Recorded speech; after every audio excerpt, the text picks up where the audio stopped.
hadir di sini, namanya kita udah catat, kita masukin ke dalam satu aplikasi pengundian, dan bisa di situ nanti kita undi, satu nama keluar, itu yang akan dapat. Jadi stay tune sampai acara selesai, pastiin kalian benar-benar dari ini, dan juga registrasi ulang itu akan dilakukan di akhir acara, itu untuk mendapatkan e-sertifikat dari Dana Rupiah, kayak gitu. Kita ingin hadir di Dana Rupiah dengan Lumanas Center hari ini.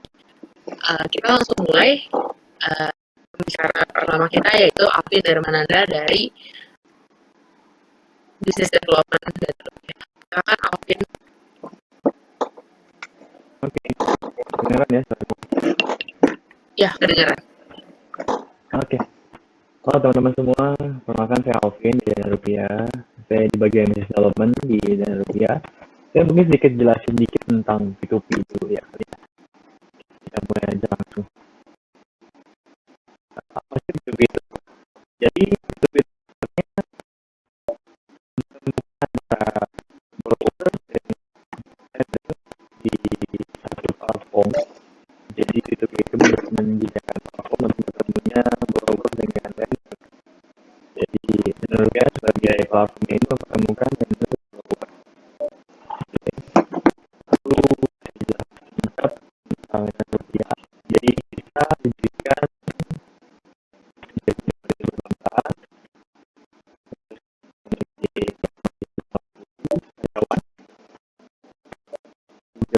kurang lebih 5 juta follower dan lalu tingkat PKB kita masih sama bisnis dolar.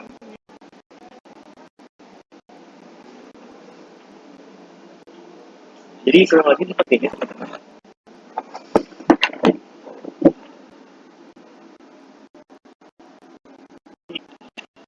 Jadi seperti ini kurang lebih dan juga platform yang mempertemukan antara borrower di atas dan lender di bawah. Nah, sebelum lender memberikan dana terhadap borrower, ada proses namanya risk control. Yaitu nanti kita bahas lebih dalam lagi tentang kontrol risk scoring termasuk di dalamnya. Jadi melalui proses yang cukup rumit, nanti setelah beres proses risk scoring di internal kita, untuk backend kita, setelah sesuai dengan kriteria dari Dana Rupiah, baru nanti kita sebagai platform memberikan atau menyalurkan dana ke borrower. Kita bahas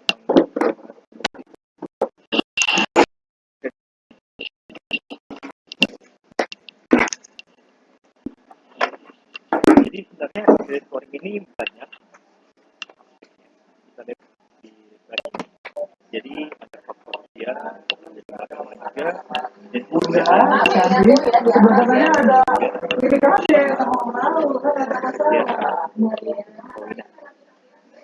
nah, saya mau bahas lebih lanjut tentang kriteria credit scoring di kita ada ini emang netizen semua kan selalu hadir nih. lalu ada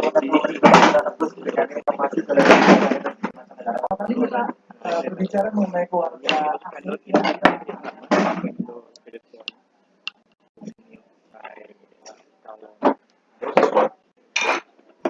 ada kriteria tertentu ya, maksudnya kita ada kriteria yang kita buat. Lalu FDC itu jadi indeks data center yang dibuat oleh jadi untuk nanti Facebook yang terdaftar dan berizin itu wajib memberikan data di platform masing-masing ke FDC ini. Tapi ini berdasarkan NDA ya, jadi nggak sembarang data ini bisa keluar. Jadi kita bertukar data untuk melakukan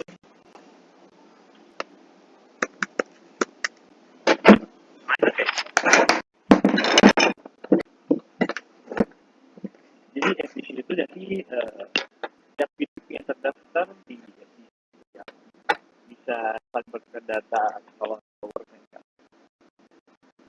Jadi mereka bisa menemukan dari data lain bahwa ini apakah baik dari sisi kredit scoringnya tidak. Lalu kalau udah sampai buat tahap ini, kalau misalnya dibutuhkan kembali, kita ada analisa internal. Ya, nanti tim internal kita cek langsung calon grower yang akan lalu kita lanjut ke asuransi.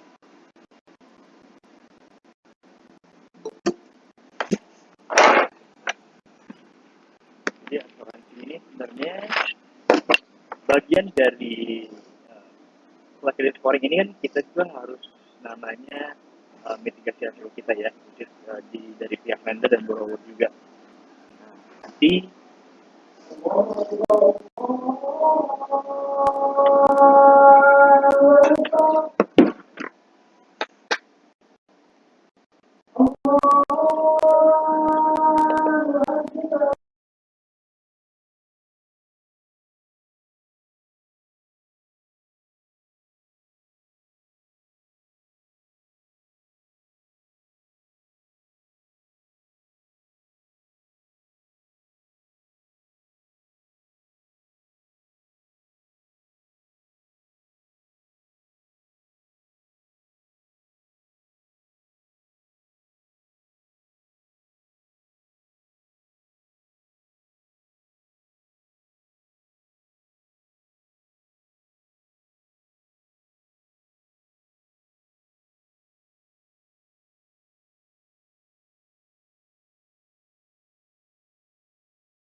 ada pertanyaan boleh langsung chat di comment box sebelum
ini bisa dilihat ya, ada data-data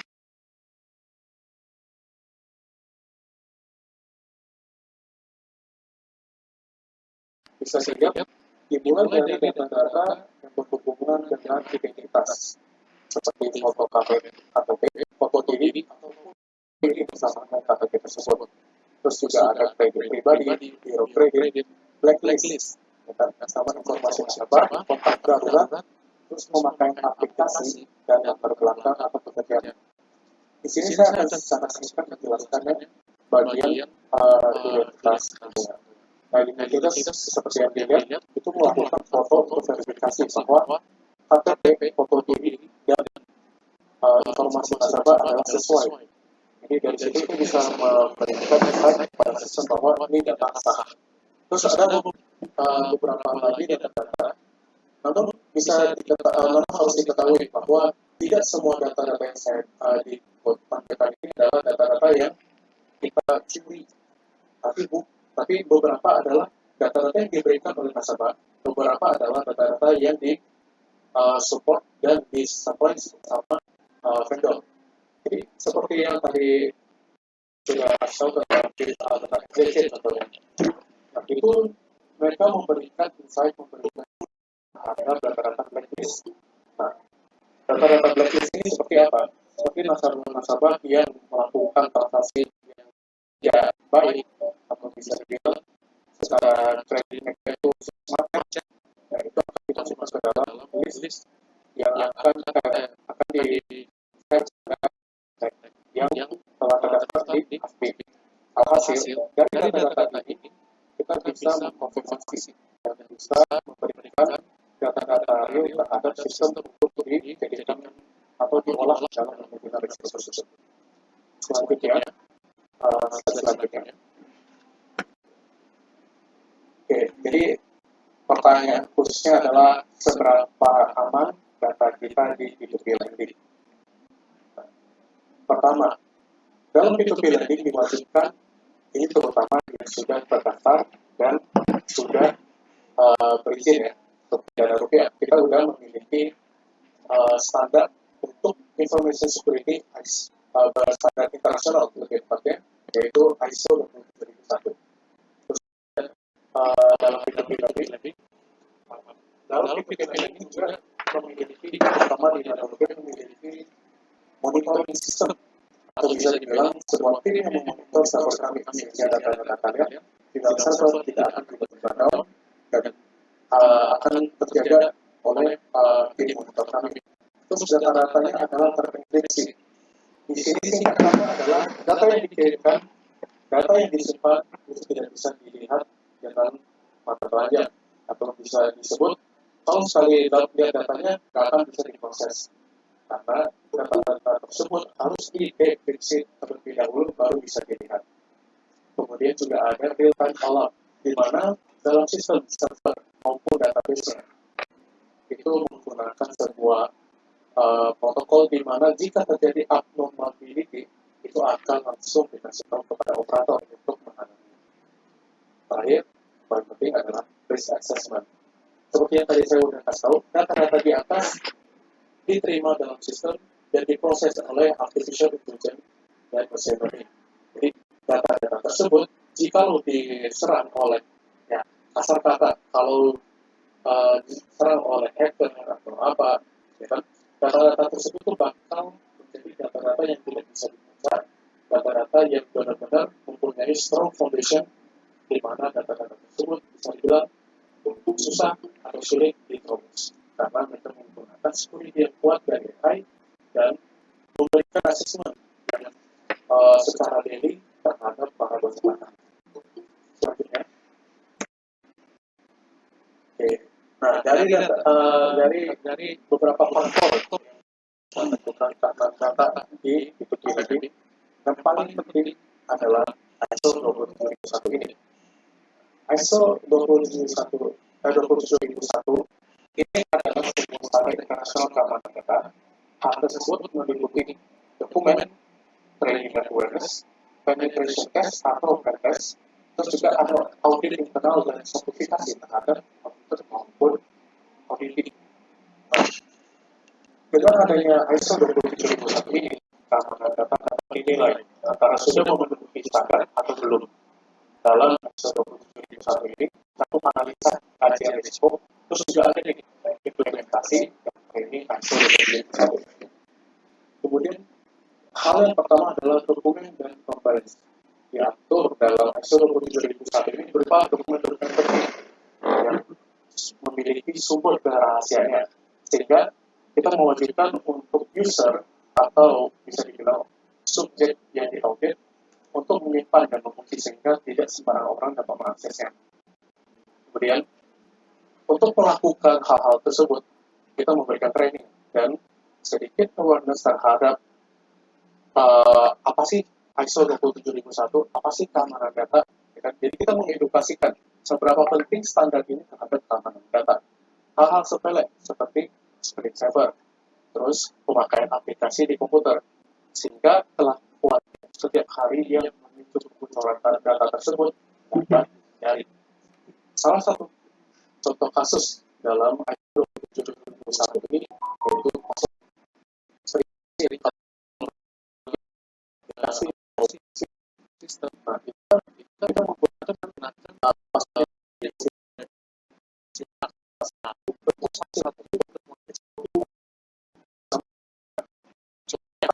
kasusnya adalah password yang kalian menyebar secara luas. Kita password cukup besar.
Seperti itu juga jadi tidak perjalanan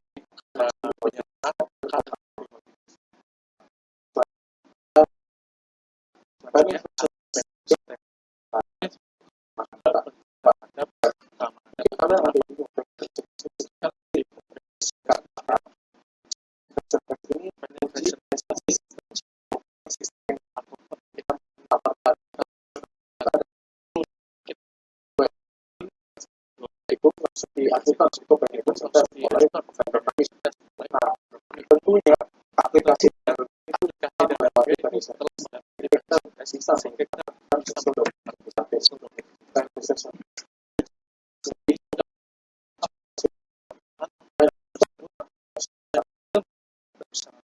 salah satu contoh yang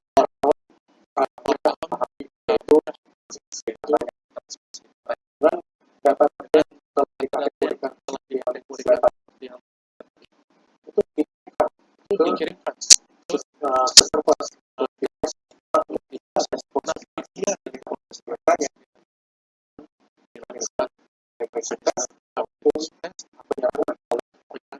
dibuat dari kemudian tidak lolos korban sehingga penyelesaian itu lolos. Terus setelah diberikan training sertifikasi atas lakukanlah disebut audit. Nah, supaya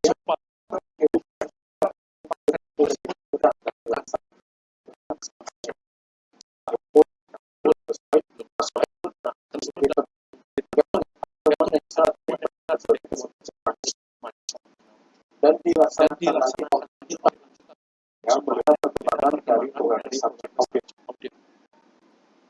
Terus dilakukan beberapa hasil dapatkan sehingga sekarang juga masih menerapkan yang training dan pertimbangan kembali tentang ISO 27001 ini sering dilakukan. Jadi sebuah kebiasaan secure data dan mengisi kebocoran data yang ada di dalam lingkungan.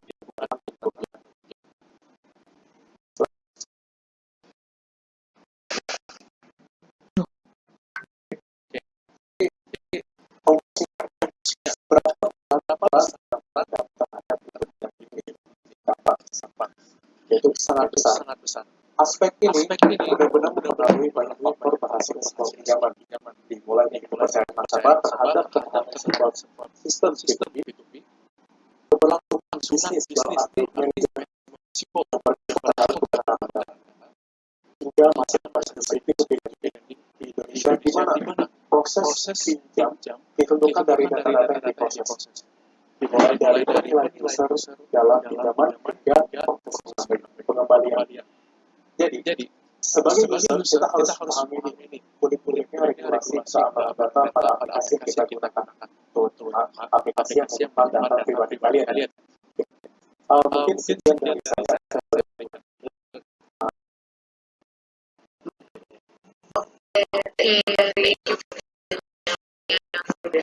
Bagus ya. Jadi itu tapi untuk pertanyaan dari teman-teman sektor, mungkin ada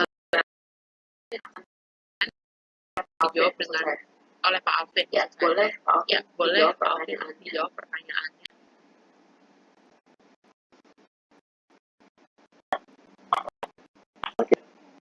Saya ya, menurut Bapak dengan digital yang sekarang ini, dengan dapat manajemen atau komunitas fungsi dari konvensional, menurut saya sih kita lebih menggunakan kita digital ini sebagai bukan persaingan konvensional. Kita itu kolaborasi menggantikan zaman dengan masyarakat belum atau memiliki jadi itu bukan bergeser jadi konvensional, kita membantu negara Indonesia dan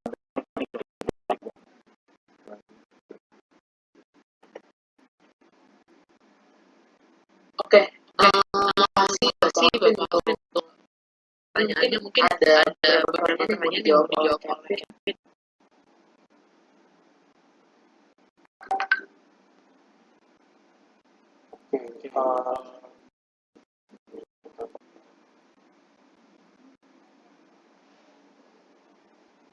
Oke, mungkin yang saya ingin membantu jawab yang pertanyaan dari Pak, yaitu halo saya dari Pak terus beberapa pertanyaan yang saya ajukan. Pertama, berapa banyak minimal data partner atau terpartner yang diperlukan oleh dana rupiah dalam melakukan credit scoring? Apakah data sudah termasuk ke dalam kategori scoring? Oke, ini berapa banyak vendor yang diperlukan untuk credit scoring itu tidak ada batasnya. Jadi tergantung dari sebuah perusahaan. Pengennya itu mau banyak yang terparty atau mungkin mereka ambil beberapa terparty ini udah cukup. Jadi anggapannya kalau saya cuma ambil data-data, contohnya nih data dari ini kata-kata ya, ini bukan bukan realnya sih, ini contoh doang. Contoh kita ambil data nasabah bagian nomor telepon, ya itu kita sebagai B2B itu nggak boleh langsung ambil data tersebut. Jadi kita memerlukan nih parti yang benar-benar diregulasi oleh pemerintah, yang benar-benar memiliki data tersebut, sehingga kita melakukan kerjasama dari data tersebut juga tidak dilakukan pertukaran data, malahan kita melakukan penilaian data. Jadi saya memberikan HPK sebenarnya. Saya berikan HPK tersebut kepada vendor, dari vendor langsung memberikan sebuah scoring. Jadi kalau mau dibilang berapa banyak terpartinya itu nggak bisa disebut, cuma tergantung keperluan dari masing-masing perusahaan. Apakah data slip juga termasuk dalam kategori scoring? Tergantung ada atau tidak vendor yang memberikan survei tersebut. Kalau ada, ya bagus. Cuma balik lagi, tergantung dari perusahaan tersebut memerlukannya atau tidak. Terus pertanyaan kedua adalah dalam hal saya tidak lolos scoring dan yang telah ditentukan oleh dana rupiah, apakah saya dapat mengetahui scoring secara pribadi? Oke. Ini tuh bisa dibilang kalau contohnya kamu udah tahu scoringnya pun itu tidak menentukan bahwa orang lain dengan kondisi yang sama itu mendapatkan nilai yang sama. Jadi bisa dibilang credit scoring ini sebuah hal yang sulit dikasih nilainya. Tapi dalam credit scoring itu adalah probabilitasnya. Di mana dengan kondisi ini berapa sih probabilitas user tersebut mendapatkan kredit dari dana rupiah. Kemudian yang nomor 3 mengenai cantuman kontak darurat apakah tersebut diperlukan dalam data yang harus diinput oleh lender borrower sesuai dengan POJK tersebut. Mungkin kalau dari saya membahas tentang data-data tersebut, namun dalam sistem kami ini saya bahas secara siswa ya, karena saya orang teknis. Mungkin kalau secara hukumnya bisa dibantu oleh Pak Afif.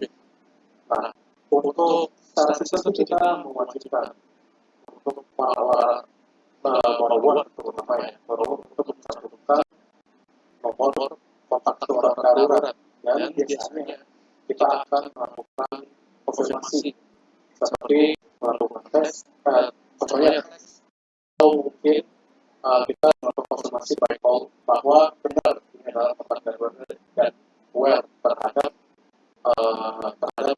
si borrower ini apakah benar dikenal. Nah, untuk yang bagian hukumnya POJK ini mungkin aku bisa dibantu jawab.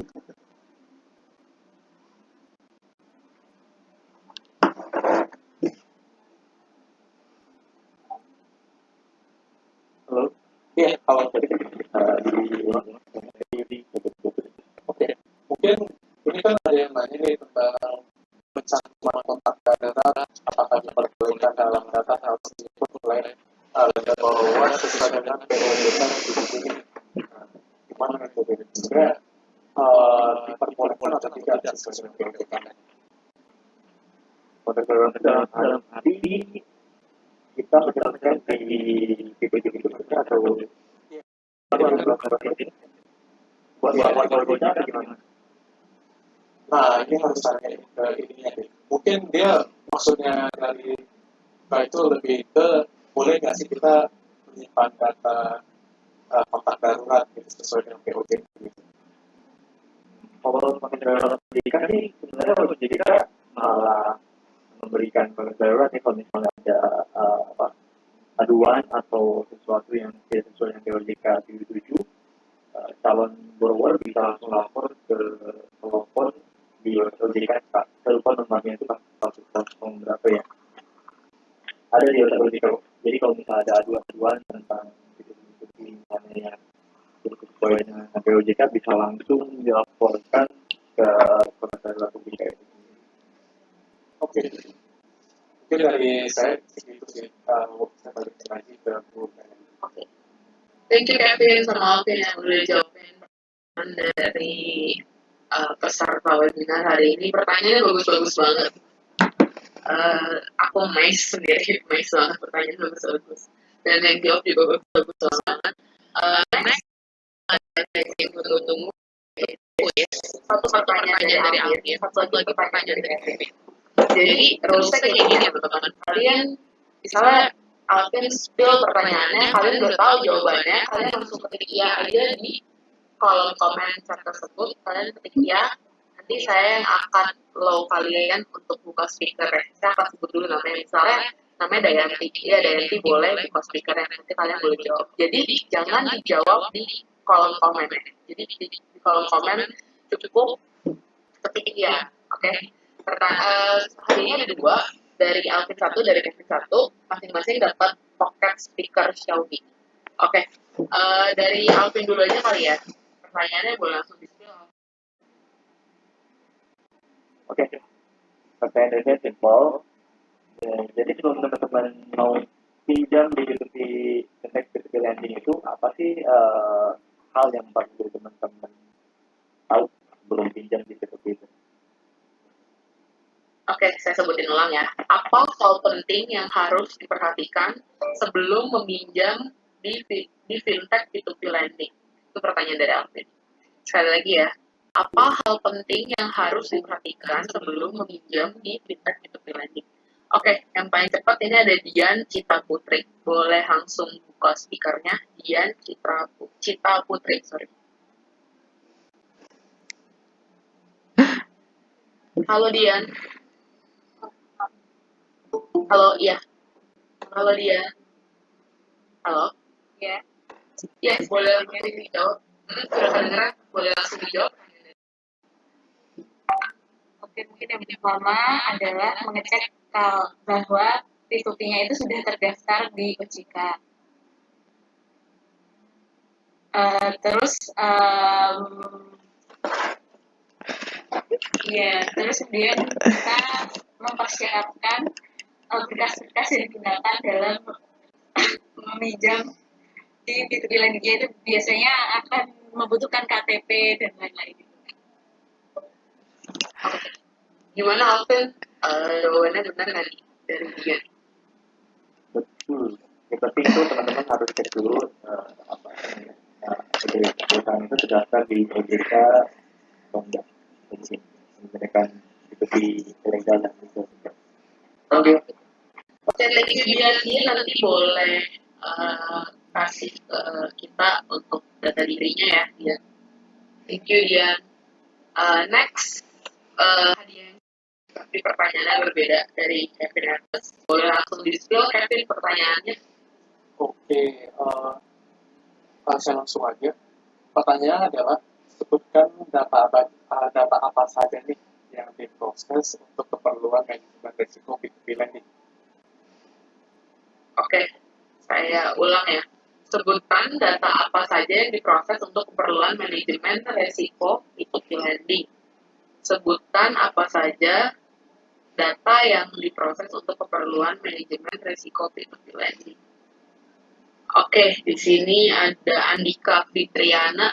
Boleh buka speakernya. Andika Fitriana. Halo. Datanya ada foto KTP, foto juri, kontak darurat, KTP, nomor pribadi.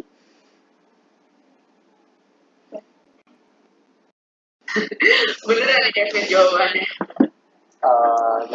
Yang disebutkan ada benar, cuma mungkin kurang lengkap kali. Boleh dipikir lagi nggak nih Andika untuk yang lengkapnya kayak gimana? Biar lebih afdol. Latar belakang pendidikan,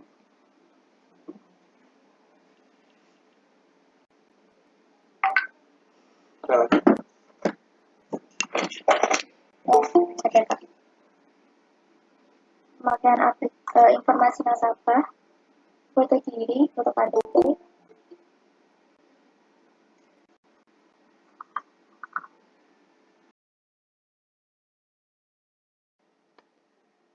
Oke gitu. Ya, gitu. Soalnya udah disebutkan kira-kira setengahnya. Mungkin saya tambahkan lagi mungkin untuk orang-orang yang kurang tahu. Ya ada juga ada kredit pribadi, biro kredit, blacklist, terus pemakaian aplikasi. Selain dari identitas, kartu kontak darurat dan informasi nasabah. Selamat untuk yang Andika ya. Oke, thank you Andika. Congrats juga kamu menang pocket speaker Xiaomi, nanti kontak kita untuk lebih lanjutnya kayak gimana untuk pengiriman hadiah. Oke, hari ini bicara kita untuk pembahasannya tentang fintech hari ini. Dan terima kasih bagi peserta dari UNS Fintech Center maupun peserta lain untuk hari ini hadir bareng-bareng kita di sini dengan Rupiah untuk bahas fintech lebih dalam lagi. Thank you. Dan untuk kalian di akhir acara masih ada door prize. Kalian bisa untuk registrasi ulang dulu. Saya akan share linknya. Registrasi ulang ini bisa untuk seperti sertifikat ya. Untuk peserta yang tidak registrasi ulang tidak akan dapat sertifikat seperti itu. Next kita bakal ada door prize sambil isi nanti nama kalian yang ada di hari ini Yuk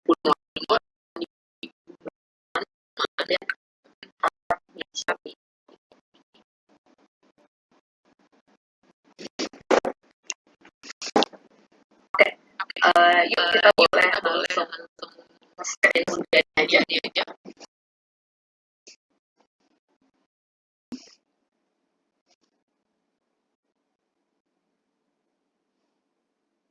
Bentar ya, kita lagi buka screen-nya, kemudian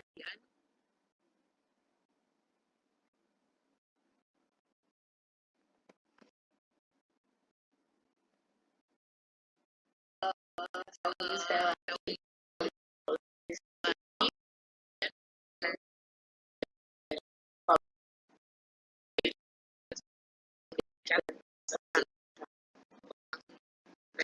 bisa juga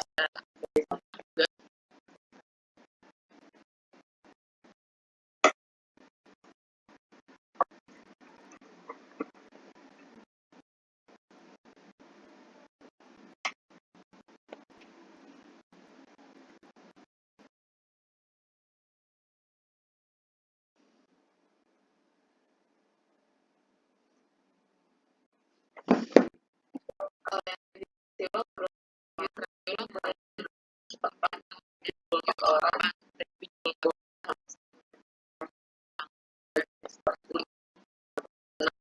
ini contohnya menangkan start ini ikut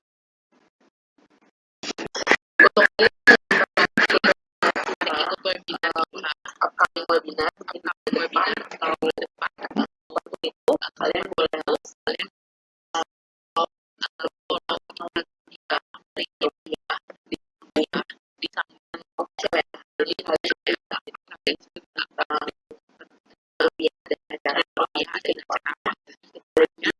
jadi juga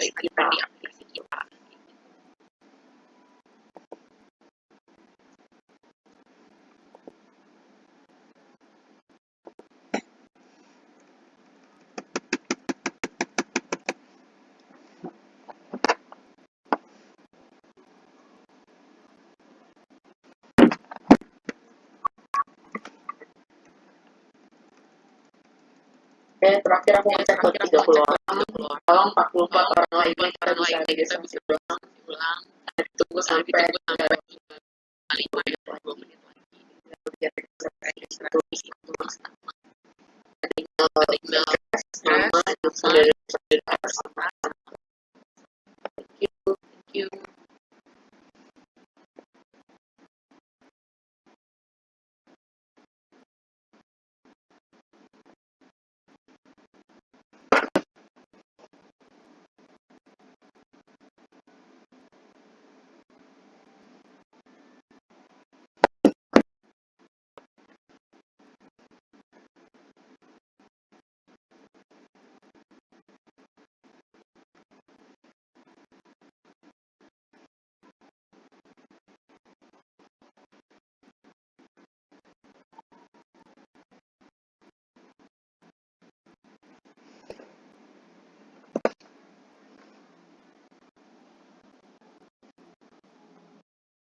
thank you.